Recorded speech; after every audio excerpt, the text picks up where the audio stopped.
दिसंबर का महीना था। कड़ाके की सर्दी पड़ रही थी।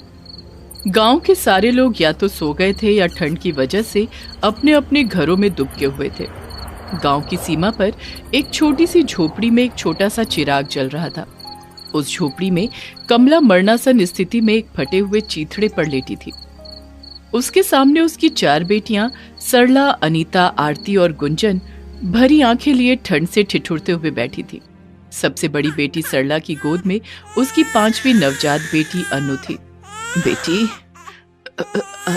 मेरा वक्त भी आ गया है। नहीं माँ, ऐसा मत बोलो। बाबा भी चले गए और अब तुम भी हमें छोड़कर चली जाओगी तो हमारा क्या होगा माँ? कमला कुछ न बोल सकी। उसकी आंखों से आंसुओं की धार बह निकली और फिर जिसका डर था वही हुआ। वो अपने पीछे 5 बेसहारा लड़कियों को छोड़कर इस दुनिया से चल बसी। गांव के कुछ दयालु लोगों ने बच्चियों को बेसहारा जानकर कमला का अंतिम संस्कार कर दिया। अभी कमला को इस संसार से गए 1 दिन भी नहीं हुआ था कि गांव का बनिया सुखीलाल वहां धमका। वो सरला से बोला, रे छोरी, चल मेरी रकम वापस कर जो तेरी माँ ने तेरे बाप के क्रियाकर्म के लिए ली थी। सेठ जी, घर में एक फूटी कौड़ी भी नहीं है। माँ का अंतिम संस्कार भी मोहल्ले वालों की दया पर हुआ है। रे, मेरे पैसे निकाल, नहीं तो अभी के अभी ये घर खाली कर। ना जाने कहां कहां से चले आते हैं यहाँ मरने के लिए। सुखीलाल की नजर बहुत पहले से उनके घर पर थी और आज उन्हें बेसहारा जानकर वो उनसे घर खाली करवाने आया था। दुष्ट बनिए ने उन बच्चों पर जरा भी दया नहीं दिखाई और उन्हें घर से बाहर निकाल दिया। घर से निकलकर बच्चियां दिन भर गांव के बरगद के पेड़ के नीचे बैठी रहीं। सुबह से उनके पेट में अन्न का एक दाना भी नहीं गया था। सरला, अनीता, आरती और गुंजन ने तो किसी तरह खुद पर काबू रखा था, मगर छोटी अनु का भूख के मारे बुरा हाल हो रहा था और वो लगातार रोई जा रही थी। आखिरकार सरला से उसका रोना न देखा गया। वो गांव के घर पर गई। अम्मा, ओ अम्मा, थोड़ा सा दूध दे दो अम्मा, मेरी बहन सुबह से भूखी है। घर से एक औरत निकली और बोली, क्या है रे, हम गांव वालों ने तुम्हारा ठेका ले रखा है क्या? पहले तुम्हारी माँ का क्रियाकर्म करो और फिर तुम लोगों का पेट पालो। तभी उस औरत का पति बाहर निकला और बोला, अरे क्यों डांट रही हो गरीब को? दे दो ना थोड़ा सा दूध। देखो जी, आज तो दे देती हूँ इसे दूध, मगर इससे कह दो कि दोबारा यहाँ नजर भी ना आए। सरला कुछ न बोली, बस दूध लेकर वहां से चली आई और भूखी अनु को पिलाया। ऐसे कब तक चलेगा? यहाँ रहकर मरने से अच्छा है कि शहर चलकर कोई काम खोजा जाए। फिर अगले ही दिन सरला अपनी बहनों को लेकर शहर चल पड़ी। शहर पहुंचकर उसने काम खोजना शुरू किया। उसकी उम्र महज 13 साल की थी, इस वजह से उसे कोई काम नहीं दे रहा था। बहुत देर भटकने के बाद वो एक जगह पहुंची जहां कोई बड़ी इमारत बन रही थी। वहां मजदूरों की बहुत किल्लत थी, इसलिए वहां के ठेकेदार ने सरला को भी काम पर रख लिया। अब सरला दिन भर छोटी अनु को अपनी पीठ पर बांधकर वहां काम करती रहती और उसकी बहनें वहीं पास में खेला करती थी। रात को सब बहनें फुटपाथ पर ठंड में ठिठुरते हुए सो जाती थी। एक सुबह जब सरला काम पर जाने को तैयार हुई और उसने अनु को उठाया तो देखा कि अनु का शरीर बुरी तरह तप रहा है। सरला घबरा गई। दीदी, अनु को कल रात से ही बुखार है। आप थक कर सो रही थी, इसलिए मैंने आपको उठाया नहीं। आज आप काम पर मत जाओ दीदी। आरती की बात मानकर सरला उस दिन काम पर नहीं गई। जी तोड़ मेहनत के बाद उसने जो कुछ थोड़े से पैसे बचाए थे उनसे उस दिन अपनी बहनों के लिए खाना और अनु के लिए दवाई ली। शाम तक वो अनु को गोद में लिए बैठी रही। अगले दिन जब वो काम पर गई तो ठेकेदार उसे देखते ही गरज पड़ा। क्यों रे, तू कहीं की कलेक्टर है क्या? तेरा जब मन करेगा तो काम पर आएगी और जब मन करेगा तब छुट्टी ले लेगी। मजदूरों की किल्लत है, इसलिए इस बार तुझे छोड़ देता हूँ, लेकिन अगली बार इस तरह से किया तो दोबारा यहाँ मत आना। ना जाने कहाँ कहाँ से आ जाते हैं ये गंवार लोग। इनको काम भी दो और इनके नखरे भी झेलो। ठेकेदार की बात सरला को चुभ गई। दे दो जितने ताने देने हैं, लेकिन आज मैंने भी फैसला कर लिया है। कलेक्टर कहा है ना, अब कलेक्टर बनकर नहीं दिखाया तो मेरा नाम भी सरला नहीं। ठेकेदार की कही एक बात ने जैसे सरला के जीवन की दिशा ही बदल दी। उसने अब न सिर्फ खुद पढ़ने का फैसला किया बल्कि अपनी बहनों को भी पढ़ाने का फैसला किया। अगले दिन वो आरती, अनीता और गुंजन को लेकर शहर के सरकारी स्कूल में गई। लो, यहाँ साइन कर दो। आता है ना साइन करना? क्यों नहीं, मैं अपने गांव में 5वीं कक्षा तक पढ़ी हूँ। तो सिर्फ अपनी बहनों का ही दाखिल क्यों करवा रही हो? तुम्हारी भी तो अभी पढ़ने की उम्र है। पढ़ना तो मैं भी चाहती हूँ सर, और मैंने अपने लिए किताबें भी खरीद ली हैं, मगर अपनी बहनों की जरूरत के लिए मुझे काम भी करना है ना। माता पिता के बाद इनकी सारी जिम्मेदारी तो अब मेरे ऊपर है, लेकिन मैं पढ़ाई जरूर करूंगी सर। हो सकता है थोड़ा समय लगे। प्रिंसिपल सरला की लगन और उसकी बातों से बहुत प्रभावित हुए।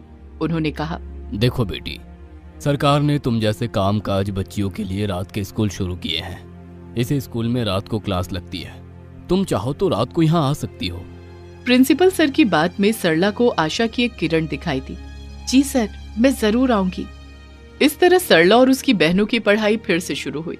शुरू में सरला को दिन भर थकने के बाद रात को विद्यालय जाने में बहुत दिक्कत आती थी, मगर उसने उम्मीद का दामन नहीं छोड़ा। लेकिन सरला की पढ़ाई की राह इतनी आसान नहीं थी। एक तो दिन भर काम करना, फिर स्कूल जाना। वो चाह कर भी पढ़ाई पर अपना ध्यान नहीं दे पा रही थी। इसका नतीजा ये हुआ कि अपनी पहली तिमाही परीक्षा में वो फेल हो गई। फिर भी उसने पढ़ाई जारी रखी, लेकिन पढ़ाई जारी रखने में और उस पर ध्यान देने में बहुत फर्क होता है। ठीक से पढ़ाई न कर पाने के कारण वो बार बार फेल होती रही। नौबत यहाँ तक आ गई कि फेल होते होते वो अनीता की कक्षा में आ गई। एक दिन प्रिंसिपल ने उसे बुलाया और कहा, सरला, अगर इस तरह से पढ़ाई करोगी तो तुम छठी कक्षा में ही रह जाओगी। कलेक्टर बनना तो दूर की बात है। देखो, तुम्हारी बहन अनीता भी अब तुम्हारी कक्षा में आ गई है। मैं क्या करूं सर? अगर मेरे अकेले की बात होती तो मैं सिर्फ पढ़ाई पर ध्यान देती, मगर यहाँ मुझे अपने साथ साथ अपनी 4 छोटी बहनों का भी ध्यान रखना है। मुझे तो लगता है कि मैं पढ़ाई छोड़ ही दूं। इतनी जल्दी हार नहीं मानते बेटा। भगवान मुसीबत भी उन्हीं को देता है जो इसे झेलने की ताकत रखते हैं।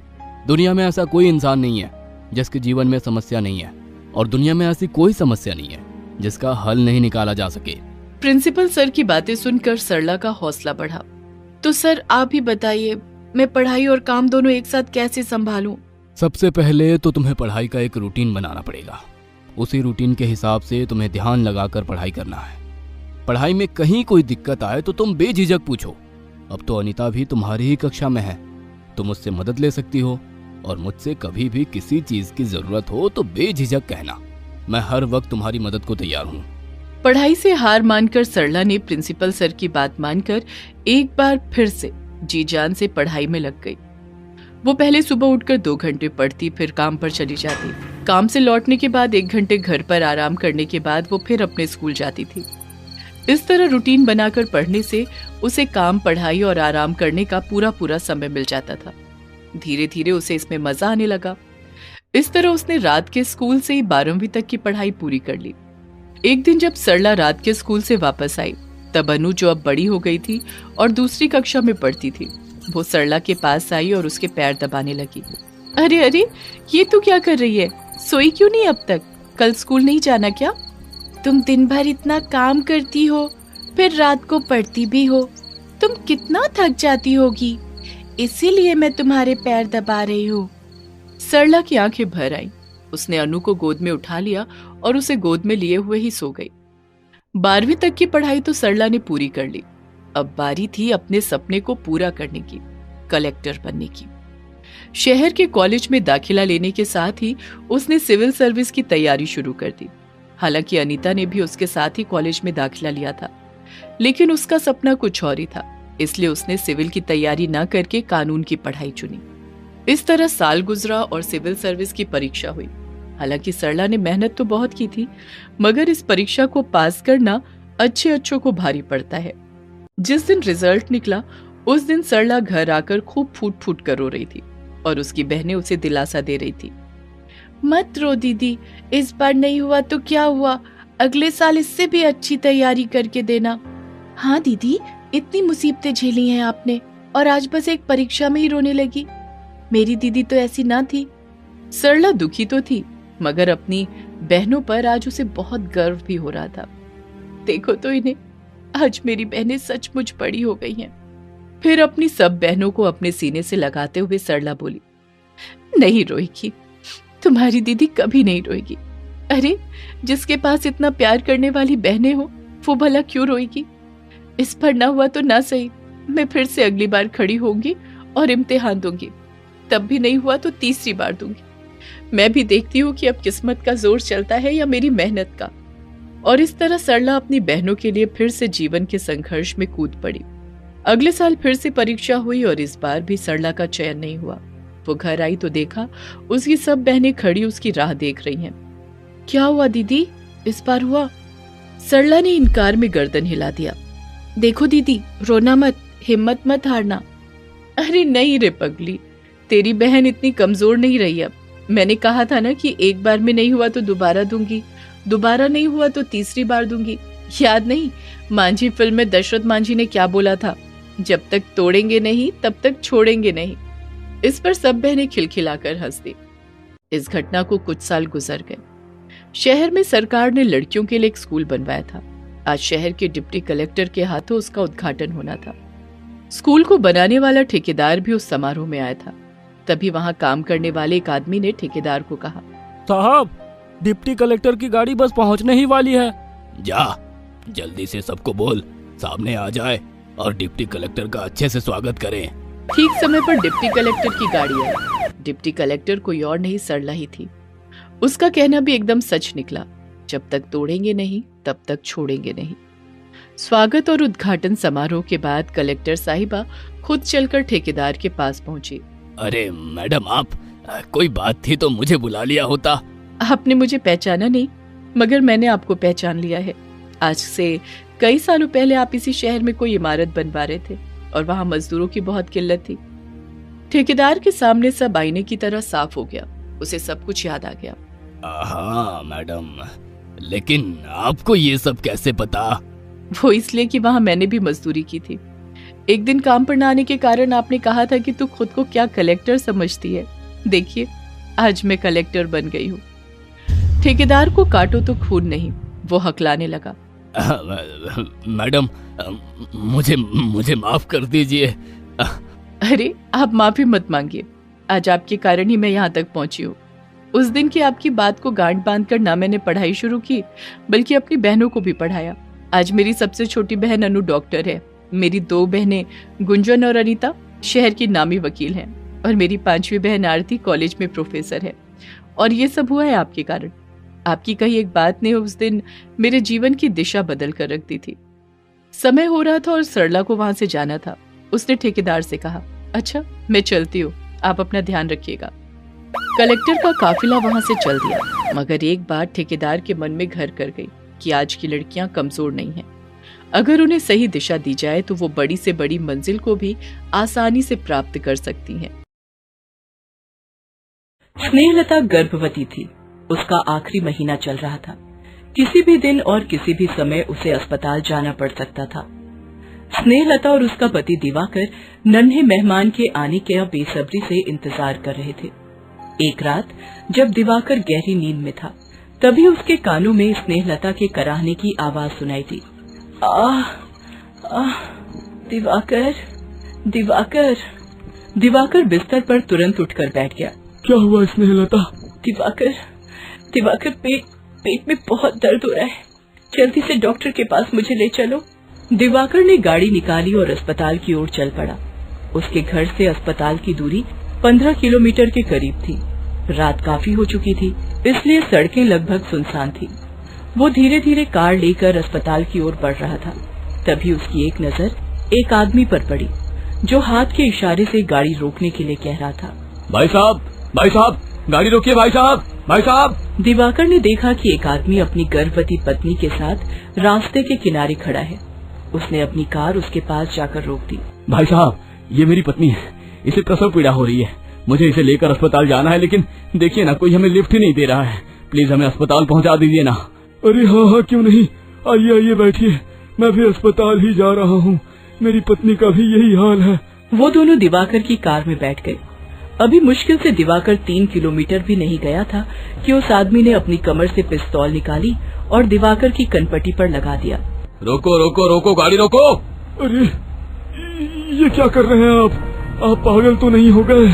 चुपचाप गाड़ी से उतरो और इसकी चाबी हमारे हवाले कर दो। क्यों कर दूं तुम्हारे हवाले? हाँ, तुम सवाल बहुत करते हो। सुनो, हमारे पास इतना टाइम नहीं है कि तुम्हारे सवाल का जवाब दें। चलो, चाबी निकालो और अपनी पत्नी के साथ उतरो गाड़ी से। दिवाकर, ये लोग कौन है? वे दोनों पति पत्नी लुटेरे थे। जो रात के अंधेरे में लोगों से उसकी कार या मोटरसाइकिल लूटा करते थे और फिर उन्हें चोर बाजार में बेच देते थे। रास्ते से गुजरने वाले लोग उनके झांसे में इसलिए आ जाते थे कि वो बताता था कि उसकी पत्नी गर्भवती है, लेकिन ऐसा था नहीं। वो औरत अपने कपड़े के नीचे कोई तकिया या कुछ और लगा लेती, जिससे लोगों को उसका पेट फूला लगता और वे समझते कि वो गर्भवती है। दिवाकर और स्नेहलता कार से उतर गए। तुम लोग ये ठीक नहीं कर रहे हो। ये तो लोगों के विश्वास का खून है। ओ भाई, ज्यादा लेक्चर मत दो। इधर स्नेहलता का दर्द बढ़ता जा रहा था। वो बार बार कराही जा रही थी। उसका दर्द दिवाकर से देखा नहीं जा रहा था, इसलिए वो उस लुटेरे से भिड़ गया। देखो, मेरी पत्नी की हालत बिगड़ रही है। मुझे इसे लेकर अस्पताल पहुंचना जरूरी है। मुझे जाने दो। दिवाकर की इस बात पर उस आदमी के साथ जो औरत थी, उसने गुस्से में स्नेहलता को एक लात जोर से मारी। वो बेचारी चीख पड़ी, ओए, अपने पति को बोल कार की चाबी हमारे हवाले कर दे, नहीं तो तू अस्पताल नहीं जा सकेगी। स्नेहलता और भी जोर से कराह रही थी। अब तो दिवाकर का गुस्सा भड़क गया। उसने उस आदमी को धक्का मारकर स्नेहलता के पास जाने की कोशिश की, लेकिन उस आदमी ने उसके पेट में गोली मार दी। उसके बाद उन दोनों ने दिवाकर के हाथ से चाबी छीनी और उसकी कार लेकर भाग गए।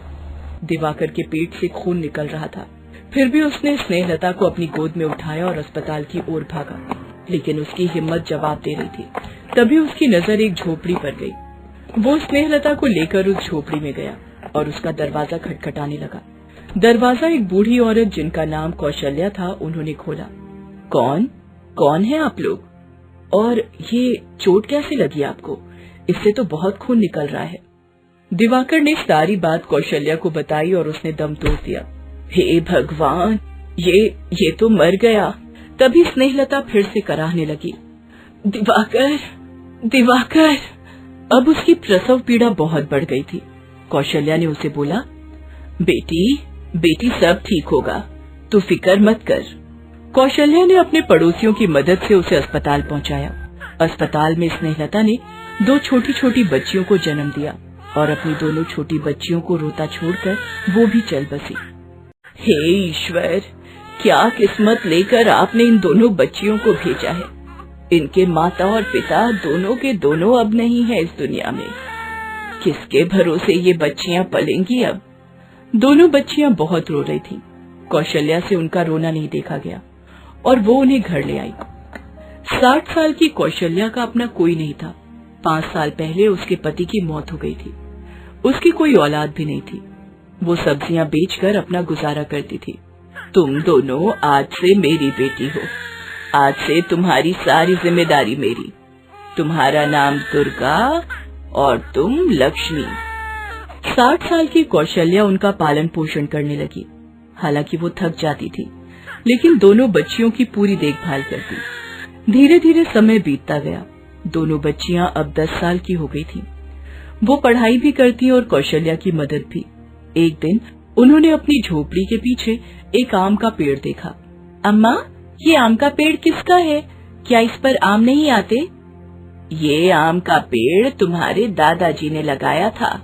जब तक वो जिंदा थे, इसकी खूब देखभाल करते थे।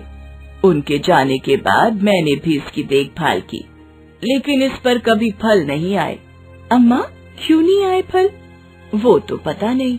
अम्मा, हम लोग इसकी और भी अच्छे से देखभाल करेंगे, कभी न कभी तो इस पर फल आएंगे ही। समय और भी तेज गति से बीतता चला गया। दुर्गा और लक्ष्मी अब 20 साल की हो गई थी। कौशल्या बहुत बूढ़ी हो गई थी। वो ठीक से चल फिर भी नहीं पाती थी। दोनों बहनें ही उनकी देखभाल करती और वही सब्जियों को बाजार में बेचती। सब्जी ले लो, सब्जी, ताजी ताजी सब्जी, घिया ले लो, कद्दू ले लो, मटर ले लो, आलू ले लो। वो सब्जियां बेच तो रही थी, लेकिन उनकी आमदनी ज्यादा नहीं थी, क्योंकि उनके पास जगह बहुत ही थोड़ी सी थी और उस थोड़ी सी जगह में जितनी सब्जियां होती वो उगाती। हालांकि वो आम के पेड़ की खूब देखभाल भी करती, खाद पानी डालती, कीड़ों की दवा देती, लेकिन उस पर कभी फल आए ही नहीं। लेकिन एक सुबह जब लक्ष्मी और दुर्गा की नजर आम के पेड़ पर गई तो वे चौंक गई। उन्होंने देखा कि आम के पेड़ पर कुछ फल आए हैं। अम्मा, अम्मा, वो ये बात अपनी अम्मा को बताना चाह रही थी। वे भागकर अंदर गई तो उसने देखा कि अम्मा तो बेहोश पड़ी है। अम्मा, अम्मा, क्या हुआ अम्मा? उठो ना अम्मा। दोनों बहन उनकी हालत देखकर बहुत डर गईं। दोनों किसी तरह उन्हें अस्पताल ले गईं। देखो आपकी अम्मा को हार्ट अटैक आया है, इनका ऑपरेशन करना होगा, 3 लाख रुपए खर्च होंगे। 3 लाख? उन्हें समझ नहीं आ रहा था कि इतने पैसों का इंतजाम कहाँ से होगा। इन सब के बीच में वे अपने आम के पेड़ों के फल के बारे में भूल गई थीं। दोनों बहनें पैसों के जुगाड़ में लगी थीं। तभी एक दिन फिर से उनकी नजर अपने आम के पेड़ पर गई। पूरा पेड़ आम के फल से भर गया था। उन फलों को देखकर उनकी आंखों में चमक आ गई। दुर्गा, क्यों ना हम आम के सारे फलों को बेच दें? इससे जरूर हमें अच्छे खासे पैसे मिल जाएंगे। उन्होंने एक व्यापारी से बात की। व्यापारी उनके घर पर आया और आम के फल का स्वाद चखा। उन आमों का स्वाद अद्भुत था। व्यापारी ने जैसे ही उसे अपने मुंह में लिया, ये सचमुच बहुत ही स्वादिष्ट है। मैंने ऐसे आम कभी नहीं खाए। मैं पेड़ के सारे आम के 4 लाख रुपए दूंगा। आपको मंजूर है? लक्ष्मी और दुर्गा के लिए और क्या चाहिए था। उन्होंने सारे फल बेच दिए और अम्मा का इलाज करवाया। अम्मा पूरी तरह ठीक होकर आ गई। उन्होंने बाकी के पैसों से और भी आम के पेड़ लगाए और उनकी भी देखभाल पूरी मेहनत से की। अम्मा देखना, एक दिन ये सारे पेड़ भी लग जाएंगे और इन पर भी खूब सारे फल आएंगे। धीरे धीरे उन पेड़ों में भी खूब सारे फल आए। उसके बाद तो उन आमों ने उनकी किस्मत अपनी तरह ही सुनहरा कर दिया। कल तक झोपड़ी में रहने वाली और दुखों में अपना जीवन बिताने वाली अम्मा की उन अनाथ बेटियों ने आम के व्यापार से न सिर्फ पक्का घर बनवाया, बल्कि आम के अचार की फैक्ट्री की शुरुआत भी की, जिससे कई लोगों को रोजगार मिला और वे दूसरों के लिए प्रेरणा का स्रोत बनी। दोस्तों, आप हमारे चैनल को जरूर सब्सक्राइब करें